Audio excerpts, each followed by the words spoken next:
All right. All right. We're. Oh, sorry. All right. I'm. Yeah, we're All live. right. I'm ready. Okay. So at the outset, I want to acknowledge that no argument for either side on theism or atheism will probably be decisive, but I think philosophical arguments will ultimately come down to intuitions and personal considerations that one has. There's also a number of different approaches that one can take to argue for theism and atheism, but since I'm defending theism, I like contingency arguments, so I'm going to present a version of a contingency argument that I've developed that I like.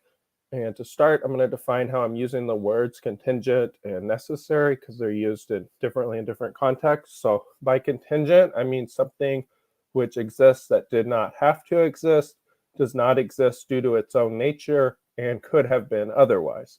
And by necessary, I mean something which does have to exist, exists due to its own nature, and could not have been otherwise. So with that being said, the argument has three premises and a conclusion. Premise one, a necessary foundation best accounts for the existence of the structured universe. Premise two, a necessary foundation cannot be externally or internally limited. Premise three, a necessary foundation that is not externally or internally limited is God. The conclusion, therefore, God best accounts for the existence of the structured universe. Now, in defense of premise one, recall that a contingent thing is something which did not have to exist and does not exist due to its own nature and could have been otherwise. So if the universe was purely contingent and without a necessary foundation establishing its existence, it then seems that the universe could have failed to exist and then could only have its causally interconnected spatio-temporal structure if that structure existed as a matter of brute fact. And by brute fact, I mean something that is contingent, that exists without an external cause or determinate explanation, so nothing to establish its existence. Yet, it seems unlikely to my mind for the universe to exist as a brute fact without anything serving first to interconnect its causally interconnected spatio-temporal structure, which it needs in order to exist. So there's then compelling reason to think that the universe's existence is most plausibly explained by the existence of a necessary foundation. Now, at this point, this isn't compatible with naturalism. I'm only arguing that there's a necessary foundation to argue against a brute fact. A naturalist can accept premise one. Premise two, recall, argued that a necessary foundation cannot be externally or internally limited. And the reason for this is because limitations come in many different varieties. So if something's limited, we can ask why it's limited in one way as opposed to another way. A necessary foundation that establishes the rest of reality, including the structured universe, cannot even in principle be externally limited because there's nothing that would exist outside of it since it establishes everything else to place a limit upon it. It can also not limit itself because it would seem to have to pre-exist in order to then infuse a limit within itself. So it plausibly follows that there's nothing that can place a limitation upon or within the necessary foundation. Yet the necessary foundation could also not be limited due to logical necessity because there's a wide variety of ways that it could logically, conceivably be limited. So if the necessary foundation is not limited due to logical necessity or due to itself or something else, and then plausibly follows that the necessary foundation could not be externally or internally limited at all, at least concretely speaking. I'm not talking about logical or conceptual limitations. Premise three argues that something which is not externally or internally limited is God, and the support for this claim is that if the necessary foundation has nothing external or internal to limit it, then it's plausibly not limited by space or time, which would have to exist around it or outside of it. So it's then plausibly immaterial because a material thing would need to be limited, at least in some sense, by space and time. And then furthermore, something not internally limited is then not limited in mental capacities, at least plausibly speaking. And so it's unlimited in intelligence and compassion, which are mental capacities. a necessary foundation that accounts for the existence of the universe and is not limited by space or time and is not limited in intelligence and compassion, I think rightfully can be called God. So if the premises of the argument are accepted, then one should believe, or at least is justified in believing, that God exists. Now, I acknowledge that the argument's not decisive. There are ways to respond to the argument. However, I think the premises of the argument are plausible, and to my mind, they're more plausibly true than not. So that's my opening. Oh, you have like an extra Yeah. many minutes if you want to use those. No, that's fine. I don't have anything else. Okay. All right.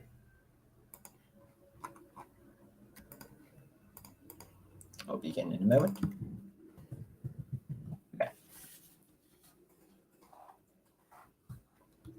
In this debate, I shall present several primary arguments for why God does not exist. This opening statement will not refute the argument from contingency that my opponent brought up. It will only present my arguments for atheism. The arguments responding to my opponent's arguments will be presented later. The first argument is the argument from evil. There are particular facts about evil that seem to rule out God and defeat all the theodicies. Theism must hold that God has a good reason for allowing all of the evils. Yet the theodicies generally present facile justifications for evil in some cases that don't address the particulars of evil. This will not do if theism is to be rationally justified. It must account for many of the specifics of evil. Here are the minimal facts about evil, the horrors that theism must explain. 1. They've been going on for millions of years before humans were ever around. The suffering of the dinosaurs, for example, is hard to make sense of on theism. Did the suffering of every dinosaur who was devoured by a T-Rex have a morally sufficient justification? 2. They present no obvious reason for their existence. There's no reasonable account of the goodness of any of the commonly expected evils: malaria, parasites, cancer, and other diseases. The project of charting out why all the evils are justified is not merely not partially completed, it hasn't been successfully started at all.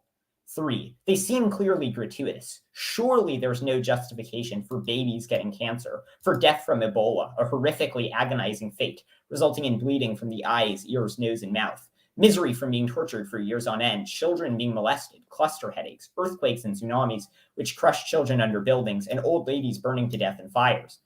4. These evils stem from entities operating the way they were designed. Leone gives a list of examples, including the sea lamprey, which gorges itself on the blood of others, the lancet fluke, which has to make other organisms go insane and then commit suicide in order to reproduce, and parasitic wasps, which, as Leone says, use a variety of host organisms, such as caterpillars, spiders, caterpillars, or the larvae of other insects. The prey is stung by the wasp, which lays its eggs in it.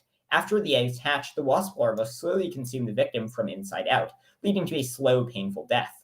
Once inside, those eggs clone themselves until the still alive caterpillar is teeming with hundreds of larvae. Strangely, about 50 of the females emerge with large jaws and no reproductive organs. Their sole purpose for living, to devour as many of their brothers as they can, since only a few males are needed to fertilize their sisters. 5. The evils must, according to theism, make the world overall better as a result of their existence. If they didn't, then God would intervene to prevent them. This means that their account has to not only explain the previous phenomena, but has to also explain why these evils, which seem clearly gratuitous, are not only not gratuitous, but have a purpose so unique that an infinitely powerful, loving, and wise deity could find no other way of achieving their aims. Generally, omnipotent beings don't need to kill children to get what they want, so it would be very surprising if all of the evils in the world can't be achieved by an all-powerful God in any other way. 6. However, the evils are also things that we should try to get rid of. Theists agree that it would be good to rid the world of malaria. Thus, these evils have to be such that preventing them is good, but it's also good that they exist, such that a world where God hadn't made them would be a worse world. This must be true of all of the world's evils. Otherwise, why would God make them in the first place? In general, if something makes the world better and has a morally sufficient reason, we shouldn't get rid of it. And so theism has to hold that every evil in the world is an exception to this general principle. 7. The evils vary based on time and place. The further back in time one goes, the more evil there is. Thus, God must have a morally sufficient reason for allowing more evil in the year 2000 BC than the year 2000 CE, and for a more evil in poorer parts of the world. I don't have enough faith to believe that people in South America are more deserving of evil than people in North America. 8. The evils are not proportional to anything. Many people experience evil that doesn't cause them to develop or to love God. Many good people experience horrific evils, and horrific people experience obvious goods. There's no reason why Hitler should have lived a generally happier life than the Holocaust victims. 9. Despite the instances of gratuitous suffering, theism has told that the world would be worse with a mechanism for filtering out gratuitous suffering. For example, we could imagine a mechanism resulting in beings who knew death was imminent no longer experiencing pain. This would avoid being fully conscious, slowly succumbing to flames, or having their skin literally fall off as it melts under boiling water, as happened in a recent memorable instance of horrific abuse of power in a prison, or being brutally tortured to death by serial killers using sharp objects to take off limbs, fingers, and toes. Could God not allow us to avoid suffering during these instances of brutal misery? 10. There's a conspicuous absence of gratuitous good.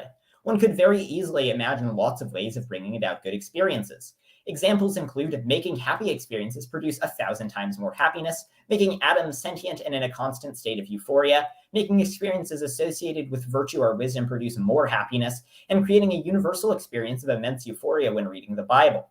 11. The evils are often claimed to produce some greater good like soul building. It is a curious fact that these evils are randomly distributed and often seem to undermine that purpose. For example, dementia seems to make it harder to have productive soul building and free will, as does death. Evils often occur as a result of people trying to do good and failing, such as medical errors that occur when people try to help others, antibiotic resistance, nuclear weapons that we discovered through development of other knowledge, and people who accidentally kill their children. If evils served a purpose, then it would be strange that these evils often seem to go against many of the purposes they're trying to serve, and often emerge in response to people doing things that are genuinely good and that God would want to promote. 12. We also lack moral knowledge, often doing evils by accident. Given moral disagreement, we can't all be right. Thus, God must have a reason for making us systematically deceived about morality, so deceived that many turn away from him, unable to understand his purpose for allowing evil. Why would God make our moral faculties, which he allegedly gave us, inaccurate, leading good people to do evil things when they're just trying to act morally?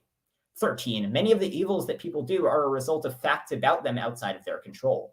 While the person who brutally tortures or molests children is acting on their free will, if they had the innate disgust reaction that most of us have to child molestation, they presumably would not molest children. Thus, another minimal fact that must be explained is why humans are given innate propensities that make them more likely to do evil. Why not just make everyone disgusted by the idea of sexual assault or of molesting children? 14. While the jury is still very much out, it is not outside the realm of possibility that there is more total suffering than pleasure in nature. This has been argued persuasively by Horta, Tomasic, and many others. Thus, theism has to account not merely for minimal evils, but for arguably greater suffering than well-being in the world overall. 15. All of these evils must be unable to implicate God's perfection. Theists would surely say that God experiences value as the conduit of value itself.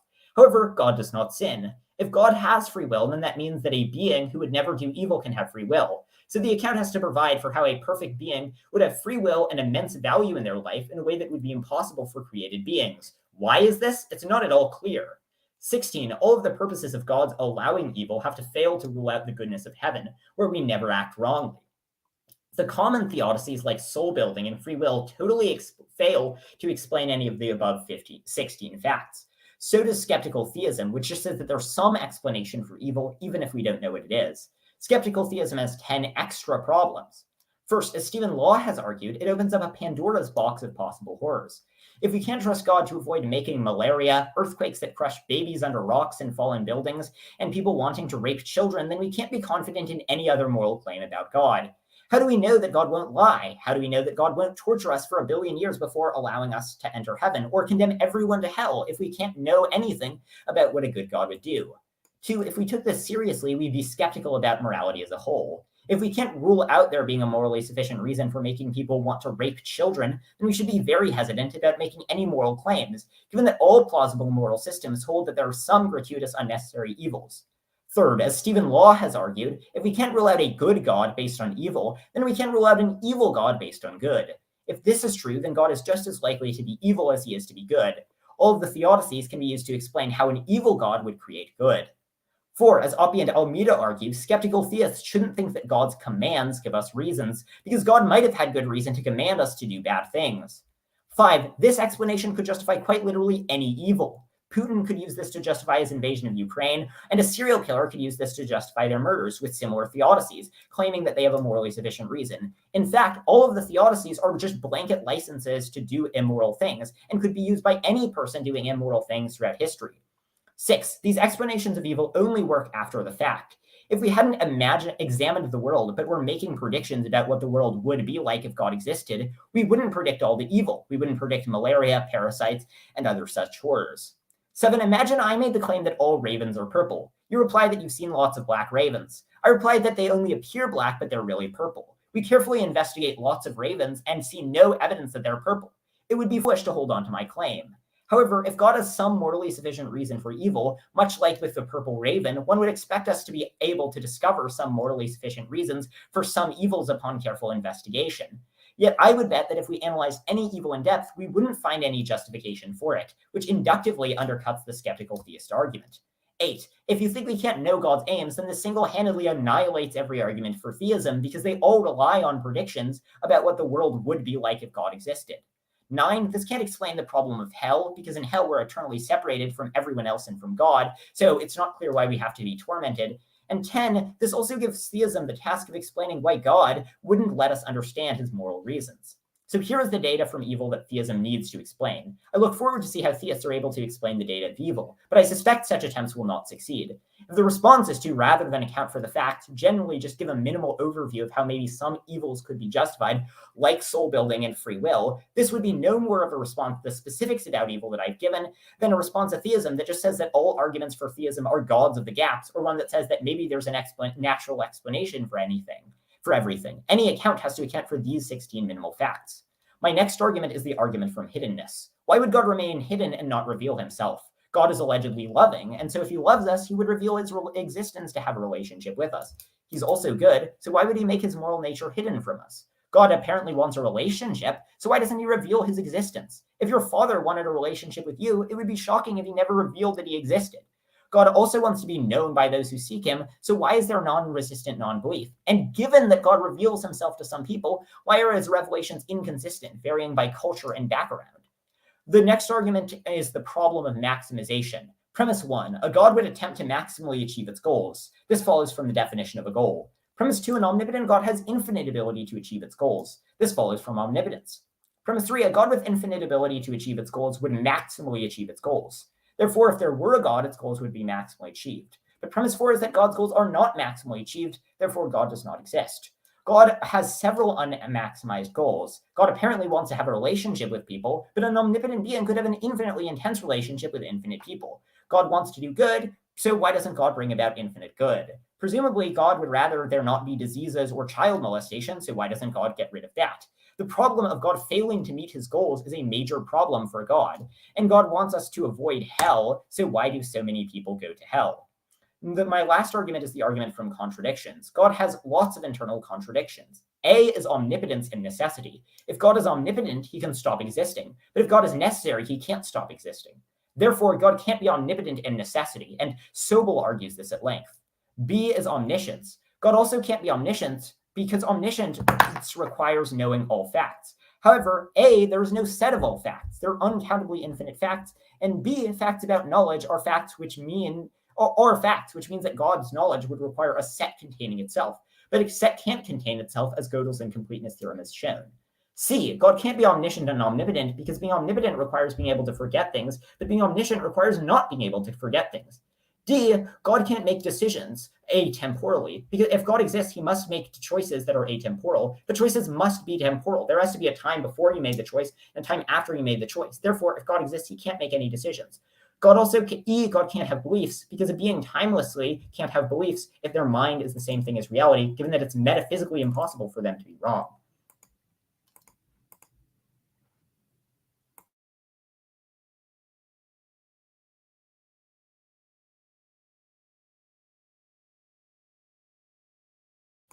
So you have a 13-minute rebuttal? Okay, 1 second. Let me start the timer.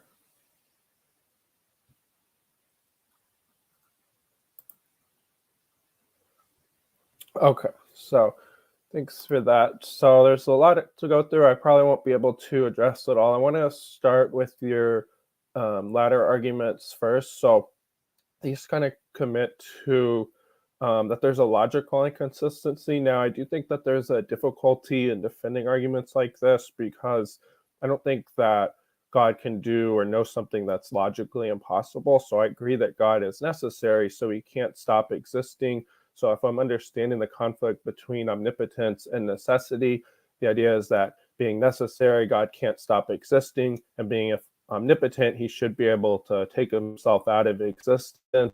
And if that's the conflict, I would just argue that, it's logically impossible for a necessary being to take itself out of existence. I mean, I would argue it's logically impossible for any being to take itself out of existence per se. A being can kill themselves, but they can't actually remove themselves from existence. Only something else like God could do that. But again, I think this is just logically impossible for God to do. When it comes to omniscience, so yeah, God knows all facts that I think are logically possible for God to know.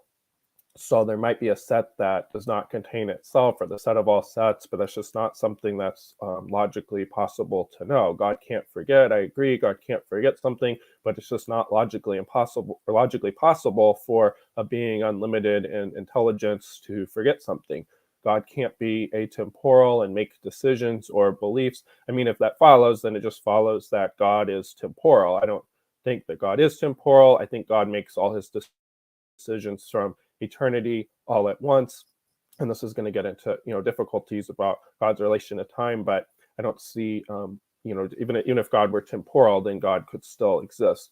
There was a claim that God's mind is the same thing as reality, and then God can't have belief, something like that. Well, I don't think that God's mind is the same as reality. I would say God is a distinct aspect of reality.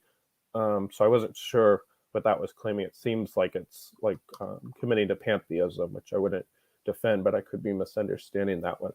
Then moving up, there was the argument about God achieving his goals, and premise 3 was God has the infinite ability to achieve his goals, and then premise 4, God's goals are not maximally achieved.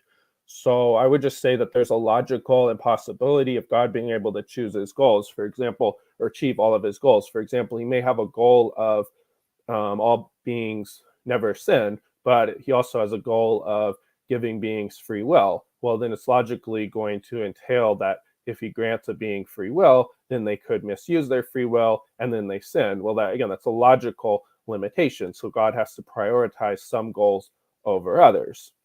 So his top priority goals are achieved first. If it's logically impossible to achieve other goals because of other higher priority goals, then those lower priorities are just going to be logically impossible to achieve. Now, when it comes to the problems of suffering and hiddenness, I think it's more difficult for the theist, because here we have things that do seem like are things God logically could bring about, with better relations with humans, like for humans to have greater knowledge of God, and then for there to be less suffering. And I agree that the skeptical theist response is going to be difficult. And I also agree that a lot of the standard theodicies are going to be difficult to defend. So I've developed what I call the perfect will theodicy, and I have a number of discussions in a longer video on my channel where I go through this. And I'm not saying that this theodicy doesn't have a flaw, but I do think that it is defensible. So the way that theodicy works is that if God chooses to create, then God must create a world or universe that has a system of interconnected causal laws. That's just a necessary precondition for any universe that God creates. If that system of physical laws or causal laws was fully conformed to God's intellect and will, which he uses to create, then the universe would be what theists imagine a heavenly world would be. There would be no suffering. Created beings would be in perfect relation with one another and with God. Why? Well, because again, the system of laws is fully conformed to God's intellect and will, and thereby operates exactly in full conformity with God's desires. However, one of God's desires is to be in a loving relation with his creatures, where creatures fully desire to love God and be devoted to God and one another. However, I would argue that, plausibly speaking, it would be wrong for God to force a being into that perfect relation with God. Rather, beings should have an opportunity to freely enter into that relationship. So, if God chooses to create, he would not create. He would actually be morally by his own nature, barred from creating a world with a system of causal laws that is fully conformed to God's intellect and will. Rather, he would have to start out by creating a universe with a system of laws that's only partially conformed to God's intellect and will. Again, to allow for creatures to have the freedom that they're not forced into a relation with God. Yeah, a universe with a system of laws that's only partially conformed to God's intellect and will then be a universe that has a system of laws that does not causally or teleologically fully align with God's intentions. And that then results in natural evils occurring and disordered desires for the creature. So you have a law-like operations within the universe, but again, this is due to a system of causal laws that's only partially conformed, to God's intellect and will. So the evolutionary process, genetics, and so on, these things are not going to fully match what God wants to bring about, which is then going to result in the various suffering that he brought about. So millions of years before humans, there's going to be death. No obvious reason for common evils like diseases. That's going to be a result of, the system of laws as well. Caterpillars that eat humans' eyes and so on. So all the things that you listed, I think are going to be, all these things are going to be natural evils or the result of natural evil. So I agree, there are gratuitous evils within the universe, but I'm going to argue that this is because God had to start the universe off with a system of laws that's only partially conformed to God's intellect and will until he fully conforms it, but then that's when he brings about heaven. Now, that's also going to, I think, be able to account for hiddenness. God would be more evident if the system of laws was fully conformed to his intellect and will. We'd be in a heavenly paradise, full relation with God, but God can't do that, I'm arguing, to start out. So then we also have hiddenness. In terms of the problem of hell, I'm a hopeful universalist, so I'm not committed that anybody's necessarily going to hell, but if they did, I don't think it would be a state of torture, and it would be ultimately what that being justly deserves. But again, I'm not committed to the idea that God will necessarily send anybody to hell. So hopefully, I know I have time left, but hopefully that responded to the points. So I'll just stop there.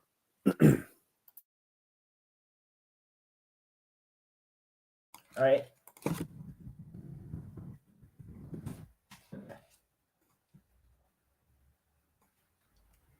So 12 minutes. So I'll begin by talking about argument from contingency, and then I'll talk about my points.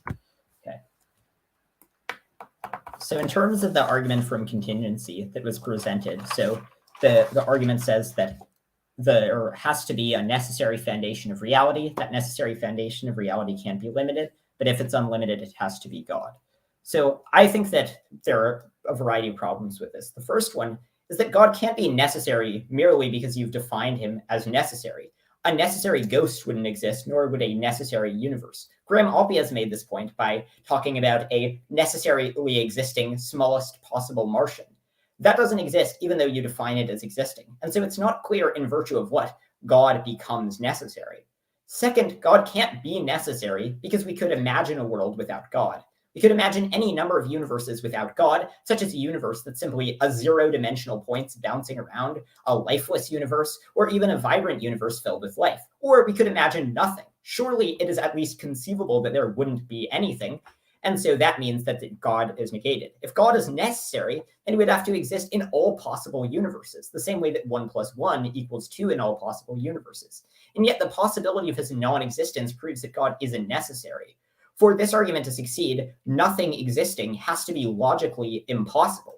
And God has lots of features that distinguish him from other necessary things. Other necessary things like logic and mathematics are causally inert, while God is not causally inert. Third, even if we accept that there has to be some necessary foundation, that necessary foundation can just be something necessary. I'll argue against the point about how it has to be unlimited in a moment. 4, the cosmos can just be the way that it is. There's no reason for us to feel entitled to get an answer to the question of why there's something rather than nothing, or why things are different. There's nothing wrong with ultimate brute contingency. And in fact, I tend to lean towards the view that there is ultimate brute contingency. 5, this argument would lead to modal collapse. Because if everything is that exists is logically necessary, then counterfactuals are logically impossible. However, it seems like things could have been different. There could have been a different universe, which means that not everything can follow logically necessarily. 6, free will would prove that there are some things without an ultimate explanation, to the extent that our wills don't have an ultimate explanation, but rather are sort of freely choosing. 7, as I pointed out earlier, all the other necessary things that we can think of are causally inert. They don't exert any impact on the world, and they're able to be deduced a priori from just reasoning about things. The same thing is not true about God. In order for this to be true about God, it seems like there would have to be a successful ontological argument, and yet I don't think that any version of the ontological argument is able to succeed. 8, this is in conflict with the argument that I raised earlier, which we'll talk about a little bit later, that was raised by Sobel, which is that if God is omnipotent, then he has to be able not to exist. But if he's necessary, he can't stop existing. And so being necessary conflicts with omnipotence. So ultimately, I think that the best accounts of theism are ones that actually say that God is not necessary, given that if he's necessary, there would have to be some explanation for why he's necessary, same way that mathematical laws just can't be any other way, and that if he's unnecessary, that seems to conflict with omnipotence. But then the next stage of the argument was talking about limits. However, I think there are a variety of issues with this, which lead to the 9th point, which is that limits don't require explanations. I don't have the ability to fly. There's no external explanation for why I can't fly. There just isn't a mechanism for why I can fly. The rational conclusion before measuring the size of the sun wouldn't be that the sun is infinite in size. It would just be that it's, we don't know how big it is. Similarly, the rational conclusion is not that the first thing it had unlimited knowledge, power, and was also a mind. It's just that we don't really know the exact facts about it. There needs to be an explanation for why things can do what they can, and not for why things can't do what they can. Ted, this doesn't mean that God is perfectly good. Even if we accept that the first cause is unlimited, that would just mean that it has to be all-powerful. But it's not clear why it has to be all perfectly morally good. My opponent said that it would have to have unlimited goodness, but why couldn't it just have unlimited evil? Additionally, it's not clear why the things that are unlimited or that were supposed to be unlimited from the first cause are actually unlimited. For example, we could conceive of the first size as having an unlimited size or having an unlimited desire for pizza. We don't need an explanation for why God doesn't have that. But if we did, then God would have all these bizarre contradictory properties that don't have any limit. And 11, limits on power do need an explanation. Limits on power don't need an explanation, rather. I don't have the ability to, I'm not omnipotent, despite there being no external explanation for why I'm not omnipotent. There just isn't an explanation for why I am omnipotent. Now, we can return to my case. So I brought up first the contradictions that are internal to the concept of God. The argument about omnipotence and necessity, it seems to intuitively follow from the notion of omnipotence that a being can stop existing. If a being cannot stop existing, that's something that most of us can do, which would mean that God cannot do one of the things that the vast majority of people have the ability to do. And so this would seem to be a conflict between omnipotence and necessity. I'm not claiming that it couldn't be the case that omnipotence and necessity are not conflicting, but it does seem to place a limit on omnipotence that goes against the common notion of what omnipotence is. The argument about omniscience, the point was that omniscience is impossible, because to know everything, you would have to know that you know everything, and know that you know that you know everything. And there are an infinite number of things that could be known, but you can't have an actually infinite amount of information, which would mean that omniscience is logically impossible and would require a set containing itself, which is ruled out by Gödel's incompleteness theorem. If God cannot forget things, then that once again seems to place a constraint on omnipotence. If there are lots of things that presumably God does not really have any desire to know the vivid details about, such as exactly what it was like to be brutally tortured in certain instances. And so, but if God can't forget it, then that would seem to place a serious constraint on his omnipotence. The next argument about God of making choices. Well, if you think that God exists in time, that's fine, but then that would go against the common notion of God that says that God is atemporal and brought time into being. However, in order to make a decision, that requires thinking, and thinking is necessarily a temporal phenomena. You cannot atemporally make a choice, and you cannot atemporally think before making a choice. So it seems like the notion of God is logically contradictory and is in major tension with itself. The next argument, well, the second to last argument, going in reverse order, was the problem of maximization, which said that if God existed, his goals would have to be maximally achieved. But God's goals are not maximally achieved. There are certain things that God is supposed to want, but that are not present in the real world. Now, it was said that God can't achieve all his goals, but that's not required by any of the argument. The argument doesn't say that God has to achieve all of his goals perfectly. It's possible that they were in conflict.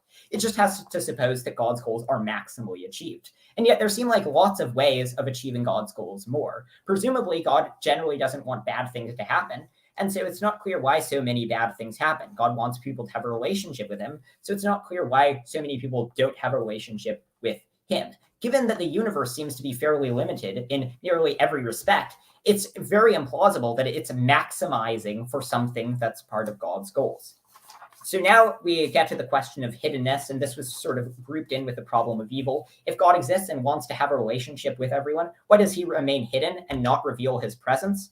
So the theodicy that was provided for both evil and hiddenness was the perfect will theodicy. And as I predicted, in the case of evil, this was not able to explain any of the specific facts about evil. It was just a general explanation of why maybe there would be some evil. But remember, I've presented 16 facts about evil that are very, very surprising, and none of them were addressed. Remember, we can't just have general hand-wavy theodicies when addressing the specific facts about evil that I brought up, any more than when answering Habermas's facts. One could just ignore all of the 6 minimal facts in favor of just saying that maybe there's some explanation out there. But the perfect will theodicy, I don't think, is successful.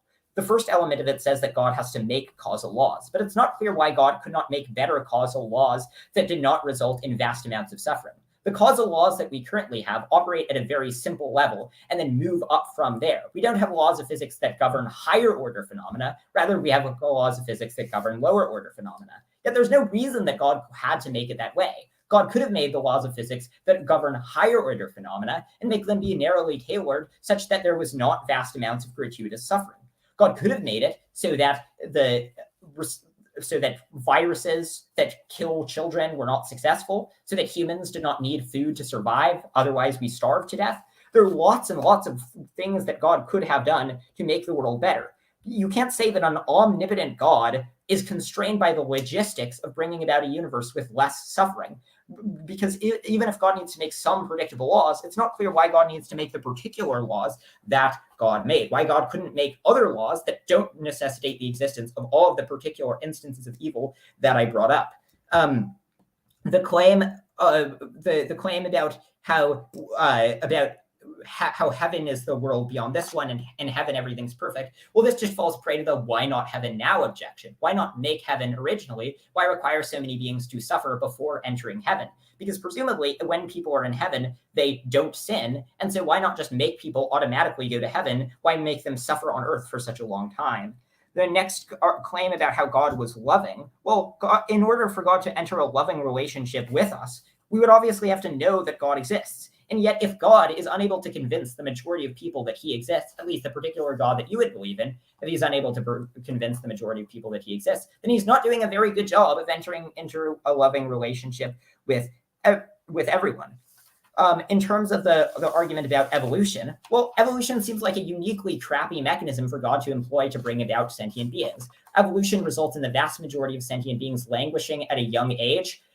It results in 99% of species going extinct. It would be like designing a bridge by throwing together a bunch of terrible bridge designs until a few of them stand up, and then having those reproduce until you get enough bridges. Ultimately, I don't think that any of the specific facts that I've talked about have been adequately addressed. The fact that all this misery has been going on for millions of years, that we haven't been able to figure out an explanation for even subset of the evils, that the evils seem obviously gratuitous, cancer being given to young children, that the evils stem from the nature of how things were designed, that the evils are things that can't be achieved by an omnipotent being in any other way, that despite the evils allegedly making the world better, that we should try to eliminate the evils, that they vary from time and place, that they're not morally proportionate.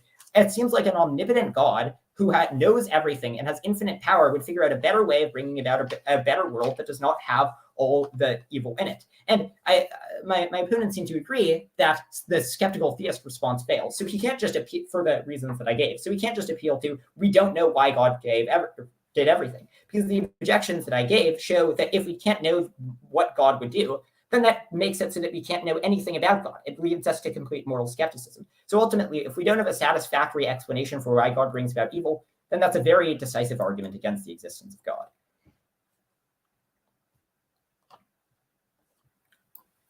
All right, are you finished? So now we're doing questions. Is that it? Yeah, so you'll ask me questions for 10 minutes. Okay. Yeah, I don't really have a ton of questions. It would more just be like rebuttals to what you said, but I guess I'll try to put some of it in a question form. So do you agree? I mean, like most theists and even most atheists, it seems, or at least that are involved in philosophy, are going to agree that God can't do what's logically possible, or excuse me, logically impossible. Do you agree with that? Well, I would agree that God cannot do what's logically impossible. Okay, it broke up a little bit, but it sounded like you said you agreed. Okay, so it does seem to me like the last arguments that you gave about omnipotence and omniscience and so on are more about like saying like, well, God should be able to do this, but I mean, if it literally is logically impossible for an omnipotent being or a necessary being to take itself out of existence, it seems like then if omnipotence is simply defined as being able to bring about everything logically possible, then I mean that would just be a logically impossible feat. Well, so the notion of omnipotence seems to entail being able to do everything that's logically possible, but it's not clear why a God forgetting things that it knew in the past is logically impossible, unless we presuppose that all of the properties of God are necessary. But I don't see a reason to think that all the properties of God would be necessary, and it seems to both be an additional assumption that's hard to justify that all of God's properties would be necessary. And it also seems to cut against the very idea of omnipotence. I mean, if God can literally never forget anything or blot out any piece of knowledge from his mind, then it seems to place a limit on what God can do. God can't do something that I can do and that any of us can do. Yeah, so I would say that God does have limits, but they're not limits. He's not limited in the basic sense. So I should have probably clarified in my opening, but I think he can have sort of like parasitic limits, like he's limited from being wooden, or he's limited from being able to make square circles. So things that, because he's aspatial, he couldn't be constructed out of wood. Because he's necessary, he wouldn't be able to take himself out of existence. So there are limitations, but they're second order limitations that are parasitic or more fundamental, being fundamentally unlimited. So he's not externally limited, and he's not internally limited, but that then does result in having second order limitations. But that's just, so yeah, I mean, I would argue that this omnipotence necessity conflict is more of a logical conflict, in the same way like God, if there are certain facts, like say God couldn't complete an infinite, he wouldn't be able to know an infinite set of facts. I'm not sure that that's necessarily true. I mean, it does seem conceivable for God to contain it, but even if that is true, I would say that he really would only need to have the capacity to access all of those facts at once then. I mean, because it would just be logically impossible to behold all of those facts at once. It wouldn't bother me if that was the case. And the same with God being temporal. I mean, if he has to be temporal, then I mean, it's just a logical necessity. Now, I think God is atemporal, but the idea of him being temporal seems to rest on a specific theory of time, like presentism, which I actually subscribe to, but that is still a controversial view. It seems like if eternalism was true, then God could eternally will all moments of time at once as one atemporal decision. And a number of philosophers would concede like that seems logically coherent. Like, what do you think about that? Well, so there was a lot there. So Okay, in right. terms of the point about how God can't do logically impossible things, so I would agree with that. But the point is that to the extent that you hold that God is necessary, that God's properties can't be made any different, even by his own will, that would seem to place a lot of extra constraints on God that seem to be a less satisfactory account of what omnipotence would be. And so it seems like the notion of omnipotence is in some amount of tension with the notion of necessity. If God can't do lots of things that can be done. Now, you brought up the example of being wooden, but, well, you think that God could become become human, could sort of go down to earth and become flesh. So why couldn't God go down to earth and become wood? Even if God is currently a non-spatial, why couldn't God become spatial? At least become partially spatial? Yeah. So in the case of the incarnation, I mean, that'll be its debate about Christian theology, but just to answer in brief, I would say that what God does is acquire a second nature that he causally unites himself to. But yeah, I don't think the divine nature becomes human. It's rather that the divine nature unites itself to a limited temporal human nature. But that'll get into a different debate. Now, in terms of the maximization type argument, to me, that ends up becoming reduced. To me, it reduces down to the problems of evil and hiddenness. I think it's another way of framing those, where it's like, why doesn't God better achieve his goals, with the goals presumably being that people don't suffer, that people are in relation with God and are saved and such. And I agree, like, that's a legitimate question, but that seems to be pretty much what the problems of evil and hiddenness are asking. Would you agree, like, that this seems like it's kind of a working on the same type of argument? No, the argument that appealed to the problem of maximization, that is a different argument from the problems of evil and hiddenness. So the problem of maximization just says that if we had any omnipotent being, that omnipotent being would maximally achieve their goals. And so if we don't see the universe optimized for maximally achieving God's goals, then that would be evidence against God. So this is a broader argument that applies to that would rule out an omnipotent being, a universe that does not seem to be clearly maximizing for anything, and the omnipotent being having goals. So we could apply this, for example, imagine if God wanted to maximize the number of paper clips. Well, we know that God doesn't exist because God there are not infinite paper clips. And so it follows from the nature of what a goal is that a being tries to maximally achieve their goals. But if God is omnipotent, then and has certain goals, then we would expect the universe to be maximizing whatever goals God has, and yet it doesn't seem to be. The universe doesn't seem to be like perfectly optimizing for anything, much less the things that seem to be God's goals. If most people don't believe in God, then God is not doing a very good job of getting people to believe in him. Sure. Yeah. I mean, semantically, they are different. I think, though, that once it's cashed out as to what God's goals are, and the goals being the things that the problem of evil and problem of hiddenness are arguing against, to me, it ends up being a rewording of those arguments. But we can disagree on that. Now, in terms of the problems of hiddenness, so I think the problem of hiddenness ends up being a species of the problem of natural evil, but that is more debatable. But in my mind, that they're closely related, at least now. In terms of the theodicy that I developed, I acknowledge that theodicy is controversial and it takes a lot of unpacking. So I'm not saying that it's irrefutable, but I do think it's able to address your specific instances, because I'm arguing that all of the examples that you brought up, like lack of greater knowledge, parasites, animals, predation, and so on, diseases, humans having evil desires, and so on, that all of those are going to be example of why do physical laws operate in that way, and why doesn't God intervene to redirect those laws when we're expected to intervene? And I agree that that's a legitimate question. However, I do think that if we can give an account as to why God created a world with those laws, then it would account for why do those things happen. It's just the question would be, is there a sufficient explanation? Now, I think that the theodicy does give a sufficient explanation. Now, you asked, you said, well, why didn't God create heaven now? Well, the argument I'm suggesting here, the reason why is because it would force God into, or force creatures into a perfect relation with God, which I'm arguing is unjust for God to do. So heaven would entail that perfect relation with God. So I'm arguing that God just simply can't force beings into heaven. Rather, you have to move towards that. Okay. So what do you think about that? Yeah, go ahead. So I don't think the theodicy works because I don't think that it explains why the laws of nature are set up to be such that they bring about all the existence of evils. So why couldn't God have just made better laws of nature that did not result in, more suffering than well-being in the world, plausibly, that did not result in small children getting cancer?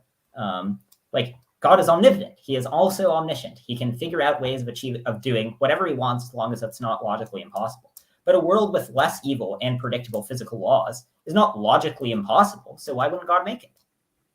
Yeah, so this gets into there are different types of possibility and necessity, and I'm sure you're aware of this, but like strict logical or necessity and broad logical necessity and metaphysical necessity are not necessarily the same thing. So just because something's conceivable doesn't actually mean that it's metaphysically possible. Like in your response to the contingency argument, and then this relates here, I agree that it's conceivable for God not to exist. So I would argue he's not strictly logically necessary. So I agree it's conceivable God could have created better laws, so they're not strictly logically necessary. But when we're dealing with metaphysical necessity, it's about what has to be the case given a metaphysically necessary nature. Now, if God has a metaphysically necessary nature, it becomes much more mysterious as to what is metaphysically necessary and possible. So I'm arguing that this to create a system of laws that's partially conform to God's will,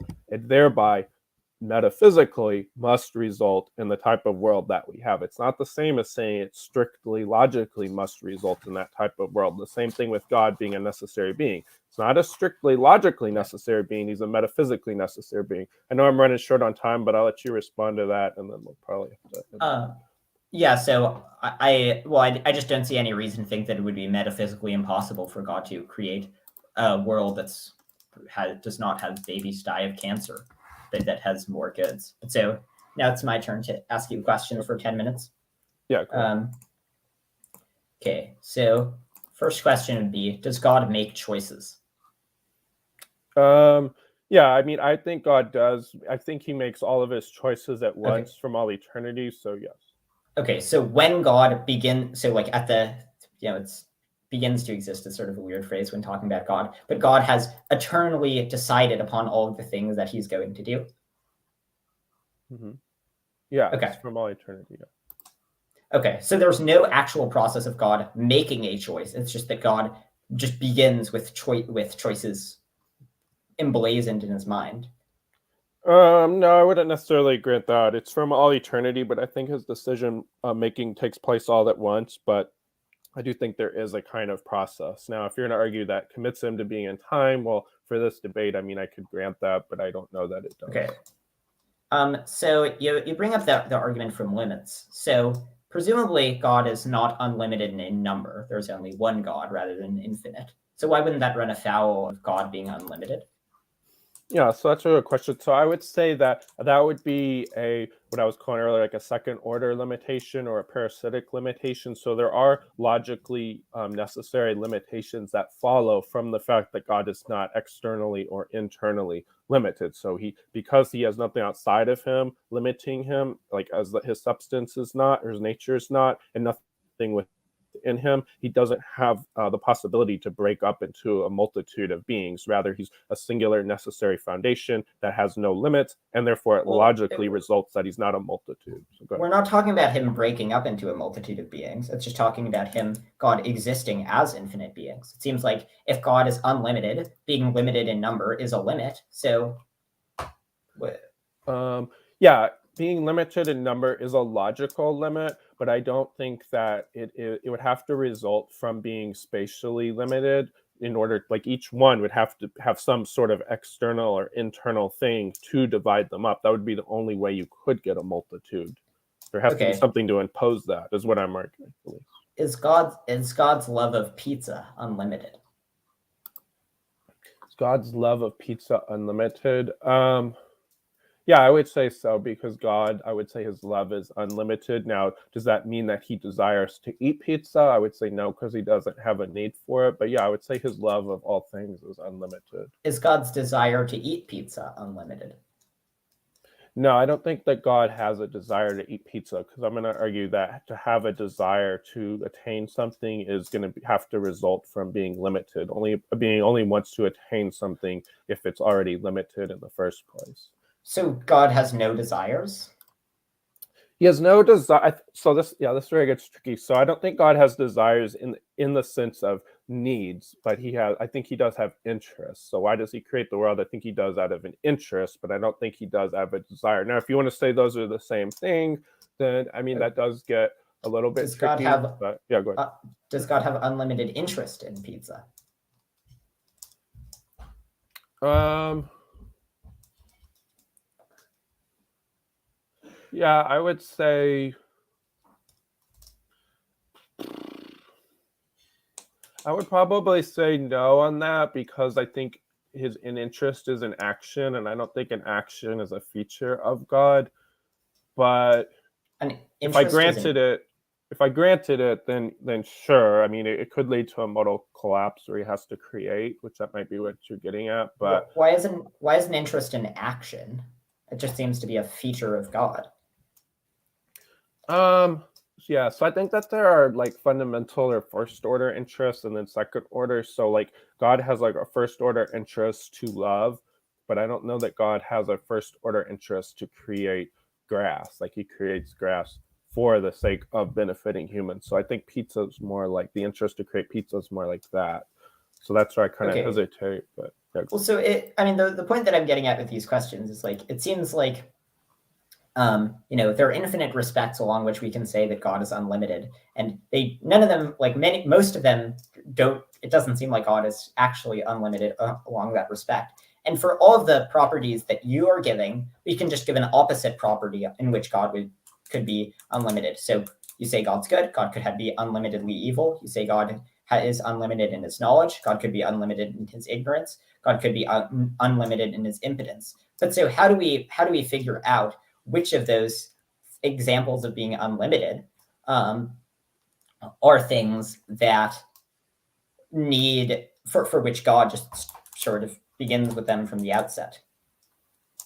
Yeah, so I think you have to do a kind of conceptual analysis. So again, getting into like that first order, second order distinction. So something like evil, I would argue that like good and evil are just moral concepts. So I don't think like I don't think it's a concrete concept. It's more of a description of a disposition. So God, I would say in that sense, doesn't really have the concrete property of being good or evil. Rather, we should call him good because he desires to do good things. He doesn't desire to do evil things. And I'm going to argue that that is explained by his unlimited compassion. So, But couldn't you yeah, go have ahead. unlimited, whatever the opposite of compassion is, unlimited hatred and loathing of all things?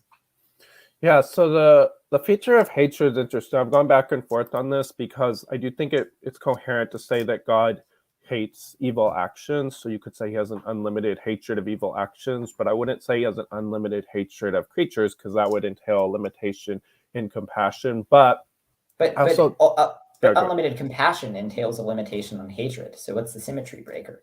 Yeah, so I would say then either you could say that you can have an unlimited capacity without it wouldn't be manifest in a particular way. So you'd have unlimited hatred, just not unlimited hatred for beings. But there's another way I think around this is that hatred itself seems like it has a kind of insecurity or competition with another being, which seems like then that is a kind of limit. So, but I don't see the same thing with compassion. So I would say Well, there could be a but you symmetry say breaker like that. Yeah, go ahead. but you said that God hates evil. So I said then that's why? one avenue, but I'm willing to. I now I don't actually defend that anymore. Just I have older videos where I've defended that, but now I would more argue that hatred it does entail a limit. So God doesn't literally hate anything.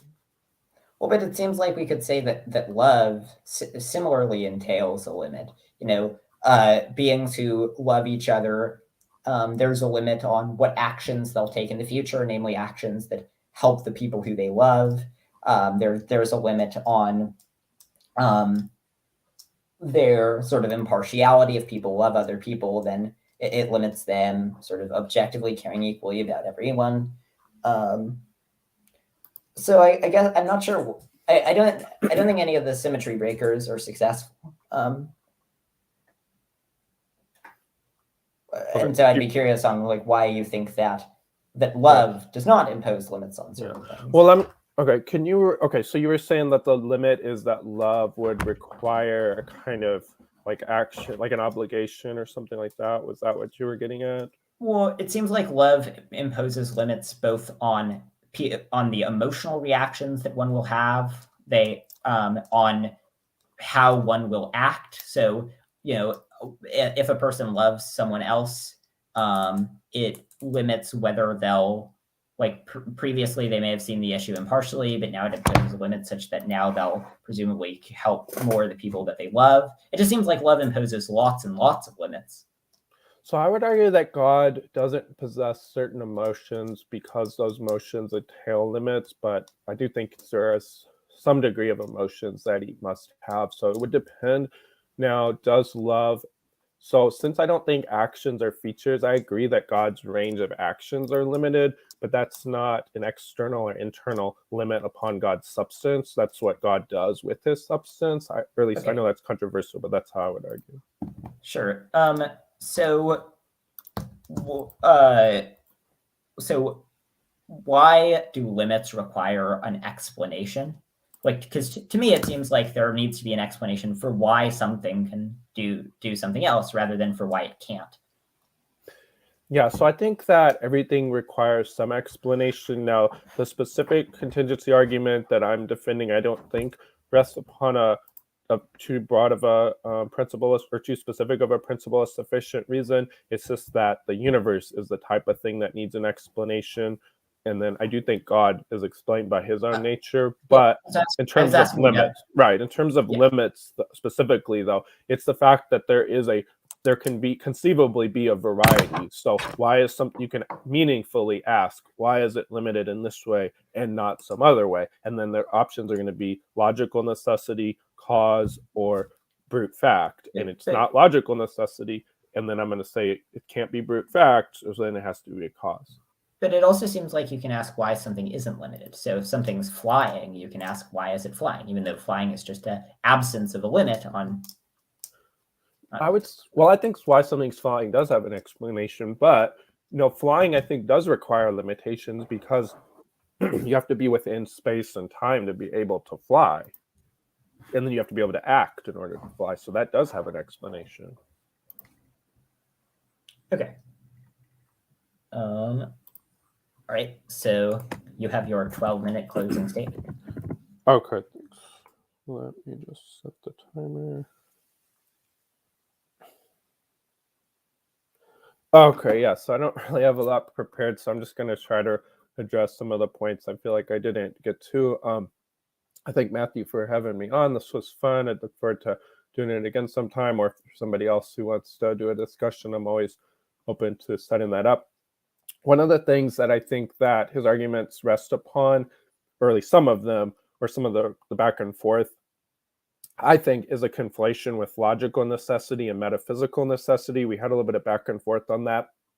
And that's a really tricky, controversial topic. One could reject that there is metaphysical necessity, but if one accepts that there's a metaphysically necessary foundation, they would have to then grant that there's metaphysical necessity, it would seem. Now, I'm not arguing that God's a logically necessary, at least in the strict sense, foundation. I'm arguing that it's metaphysically necessary, meaning he has a nature that by his very nature, he has to exist. And again, a naturalist could argue the same thing about the universe, and a number of them do. So it's not like this is just something that theists argue. It's that we're arguing that it's the best explanation for why there's something rather than nothing, why the universe exists, or in my argument, why the universe exists with the structured nature that it does. And then from there, I'm arguing that God has metaphysical limitations in how he's able to create, and these are due to his unlimited compassion, due to his moral perfection, and logical limitations. So all of this combined, you have moral necessity, metaphysical necessity, and logical necessity, is going to entail that God has to, if God chooses to create, he has to start the universe out with a system of laws that's only partially conformed to his intellect and will. And then derivative of that is going to be a universe with a system of laws that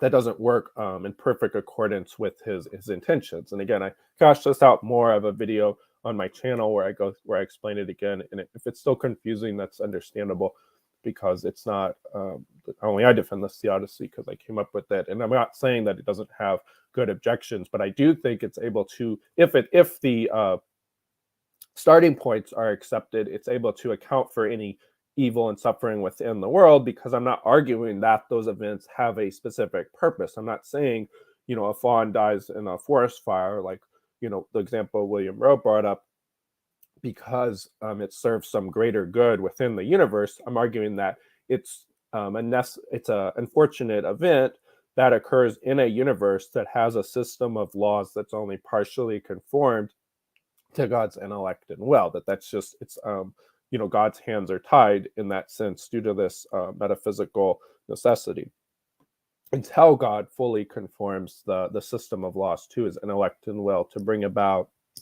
the heavenly universe. And then in terms of some of the things about necessity, so Matthew had said, well, why not a necessary ghost? You can't define something into existence. Well, I agree, but that's just logical necessity. Like, somebody would need to give an argument for why a ghost explains why the universe exists, but a ghost is can't be a metaphysically necessary being. If a necessary being can't have external or internal limits, because a ghost is something that's a limited finite being. And the argument that I presented was not an ontological argument. I was not arguing that God is necessary because the definition of God entails that, but rather that he's a metaphysically necessary being to explain the existence of the structured universe. He said the cosmos can just be the way it is due to brute fact.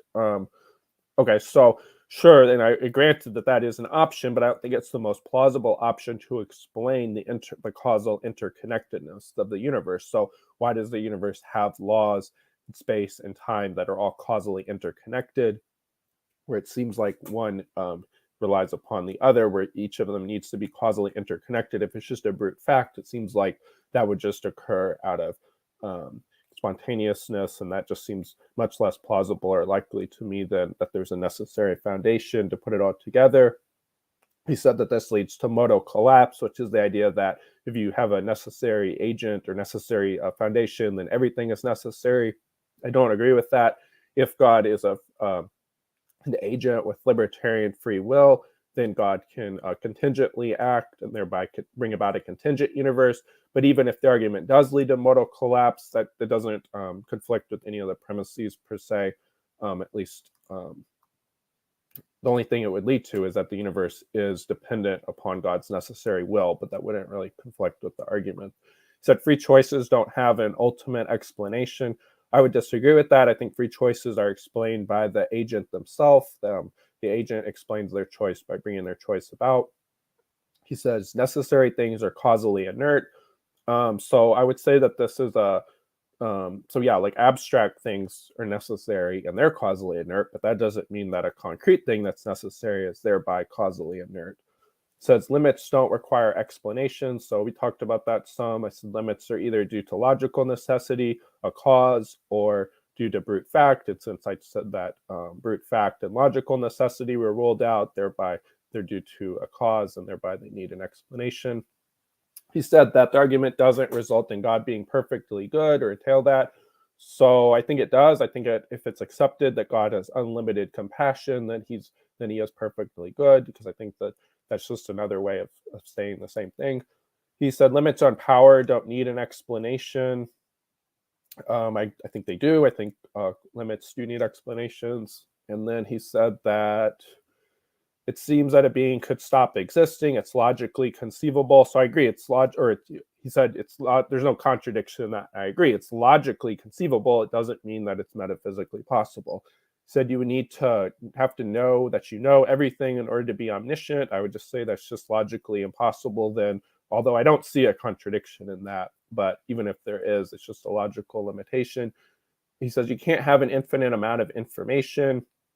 And then again, I just think that that's just, God only needs the capacity then to have the infinite amount of information, or have access to all the information. Then he said that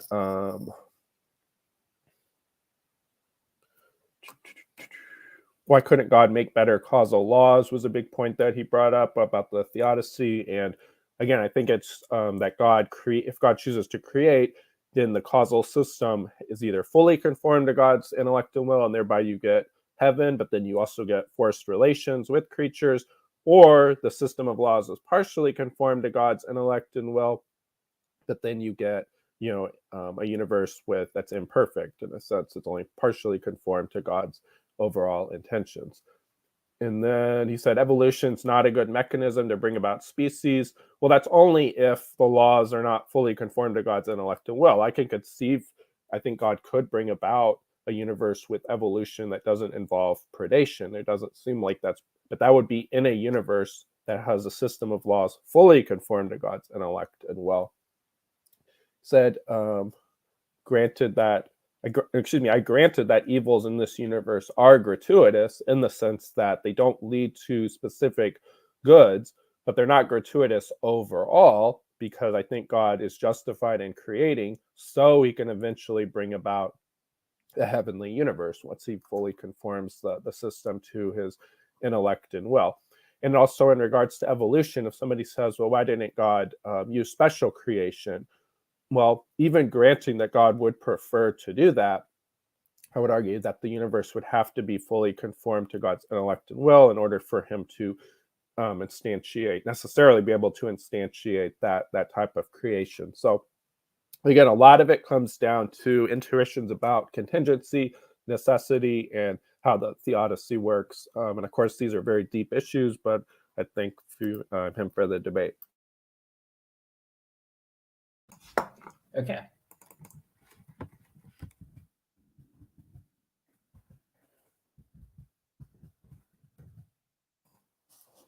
Right. Well, I'd like to echo the previous sentiments, and thanks so much for coming on. It's been quite a good debate. I'll begin by talking about the argument that you presented about the argument from contingency. So there are sort of, I think, 8 broad takeaways from the argument that comprise reasons why I don't think the argument is successful. So first is I think that the universe just can be necessary. I don't see any reason to think that there are unique features of God that make it so that God could be necessary, but the universe can't be necessary. It seems like the only ways that we could motivate the distinction between God's necessity and the universe's necessity was if there was a successful ontological argument. But I don't think that any of the ontological arguments are successful. Second, I think that there can just be brute contingencies. It's not clear why everything needs to have an explanation ultimately. The answer to why are there these particular laws of physics or the particular most fundamental laws from which the laws of physics emerge can just be, that's just the way that it is. There does not need to be an infinitely deep explanation. Third, I think that God can't be necessary because God has lots of features that are not had by all of the other things that we think to be necessary. For one, the other things that we think are necessary seem intuitively to be true in all possible worlds. But it seems like you could have just that you could just have nothing exist at all, nothing concrete. And so if that's true, then that would rule out God. So the other things are not inconsistent with there being no physical or concrete things that are able to causally interact with the world, but God is. The other things also are causally inert. They're all abstract objects. And so it seems like the features that allow them to be necessary, namely that they're necessarily supervenient on all possible states of affairs and that they're causally inert, just don't apply to God. And so there doesn't seem to be any good way of motivating how God would be necessary. But if there is, that could just apply to the universe as much. 4, I think that this faces a modal collapse objection because it would make it so that all things that happen have to happen. It was claimed that God would have to have free will. But if God has free will and God could do things in different ways, then that would violate the principle that everything has an explanation for why it exists. Because if there is free will, then there's no explanation for why God did things one way rather than another way. So there are 2 horns of the dilemma. Either we have to take the modal collapse horn, which says that everything which happened, that there cannot be any counterfactuals, which seems like quite a bullet to bite, or we have to accept that the God's free will got us out of that. But then free will serves as an exception to the principle.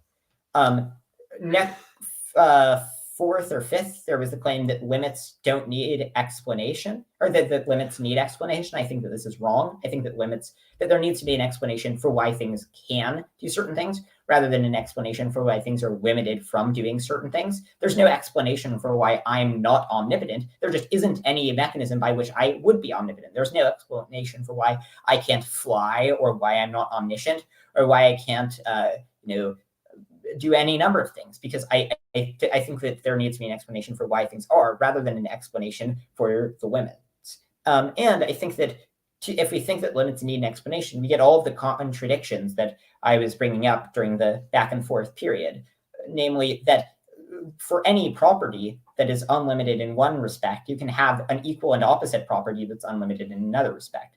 If God is has unlimited power, unlimited ability to actualize his will, then that is exactly the opposite of having unlimited impotence. It's having unlimited knowledge is the opposite of having unlimited ignorance. Having unlimited compassion is the opposite of having unlimited hatred and loathing. And I don't think that there's a plausible account that says that being unlimited only makes it so that God is unlimited in the respects attributed to God, but is not unlimited in regard to the opposite respects that were brought up, and it is not unlimited in regard to other respects. For example, why God is not unlimited in number, why there aren't infinite gods, why God is not unlimited in how much he cares about pizza, why God is not unlimited in how much he enjoys reading Alfred Hitchcock novels, etc. It seems like these show the absurdity of supposing that and women needs to have an explanation. It was said that the agents themselves can account for free will, but then there's no deeper explanation for why the agents did A instead of B. I think that this doesn't entail unlimited goodness. It was said that God has unlimited compassion. God could just have unlimited, desire to harm, and then God would have unlimited evil. There's no symmetry breaker between those properties. Now we can move on to my case. So ultimately, in terms of the contradictions that were brought up, I think that there's a contradiction relating to God making choices, because that can't happen atemporally. That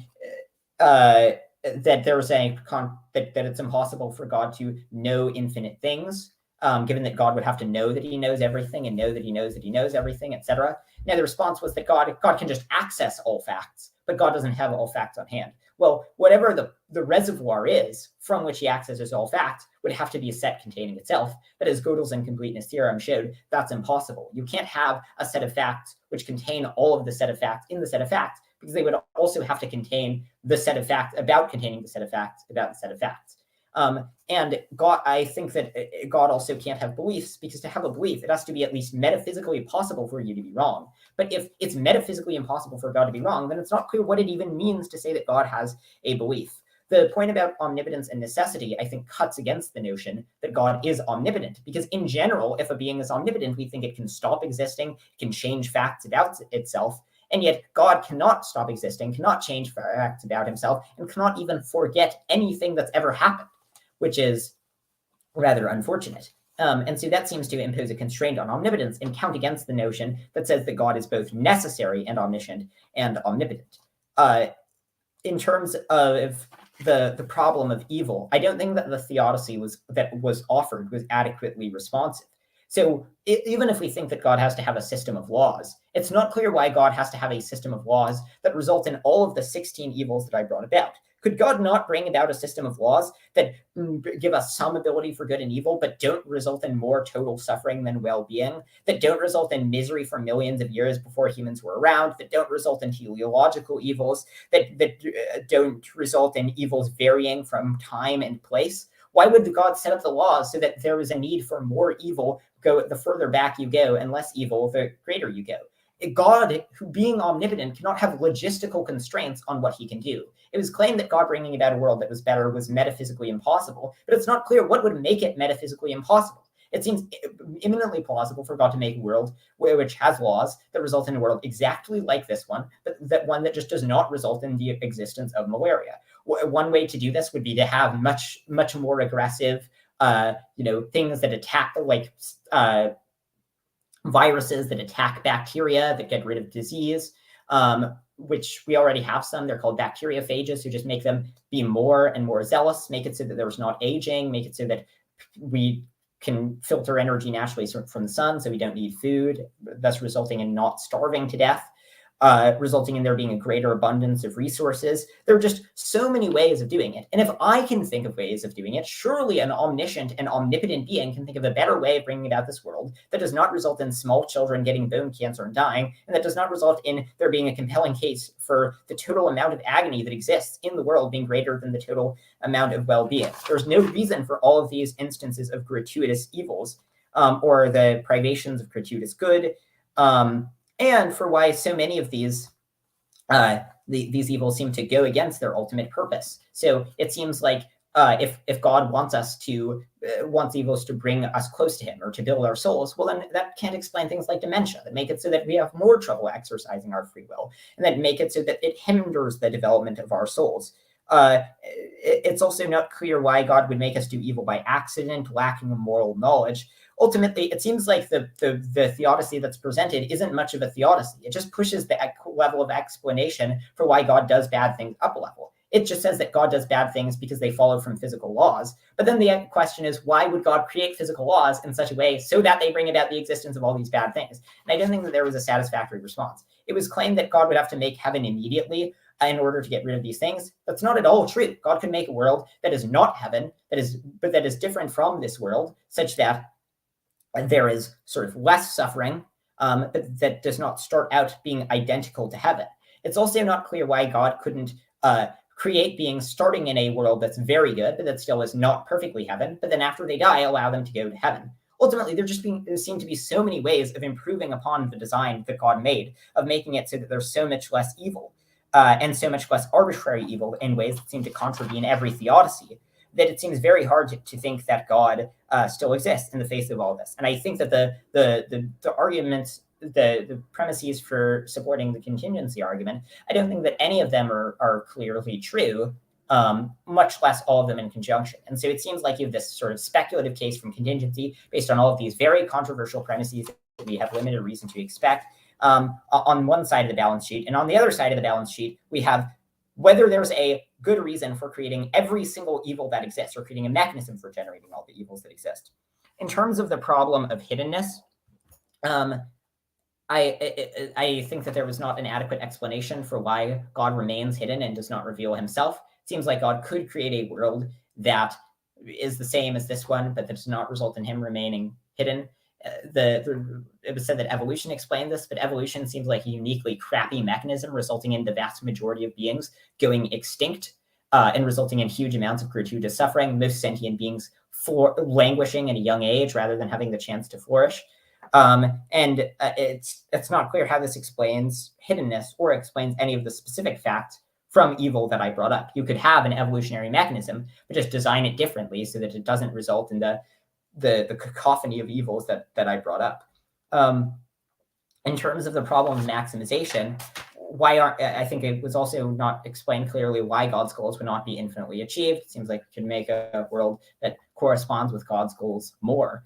The last point is that it was said that God couldn't force everyone to enter heaven, but God wouldn't have to force everyone to enter heaven. God could just create everyone with the choice of entering heaven or not. But presumably, when encountered with the sheer goodness of God, and an understanding of what it would be like to be in heaven, everyone or nearly everyone would want to go to heaven. And so it's unclear why God would not sort of create heaven initially. And to the extent that my opponent thinks that it is a universalist and that thinks everyone will get into heaven eventually, why can't God start the process earlier? So ultimately, I think that there are considerations on both sides, but the balance of considerations very clearly favors theism over atheism.